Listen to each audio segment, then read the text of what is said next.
জীৱনে এটা কথা বৰ স্পষ্টকৈ শিকালে যে কাৰোবাক বেছি গুৰুত্ব দিব গ'লে শেষত নিজেই গুৰুত্বহীন হ'ব লগা হয়।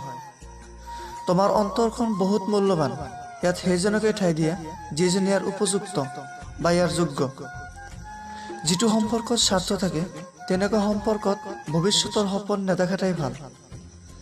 বয়স কম হ'লেও নুবুজিব লগা কথা বুজিছোঁ, নুশুনিব লগা কথা শুনিছোঁ, নেদেখিব লগা কথা দেখিছোঁ।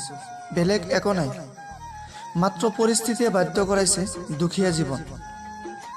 জীৱনত এটা কথা মনত ৰাখিব, কাৰো আশাক হত্যা নকৰিব। কি ঠিক, হয়তো সেই আশাই আছিল তেওঁৰ শেষ সম্বল। কিছুমান মানুহক সুধিবলৈ মন যায়, মোলৈ মনত পৰিছে বাবে খবৰ লৈছে নে সময় পাৰ কৰিবৰ বাবে মোক মনত পেলাইছে। আপুনি কি ভাবিছে? আপুনি কাৰোবাক সহায় কৰিলে তেওঁ আপোনাক মনত ৰাখিব। ভুল ভাবিছে। আপুনি এইখন স্বাৰ্থপৰ পৃথিৱী হয়। ইয়াত আপুনি যিমান সহায় কৰিলেও সময়ৰ লগতে এদিন আপোনাকো সকলোৱে পাহৰি যাব।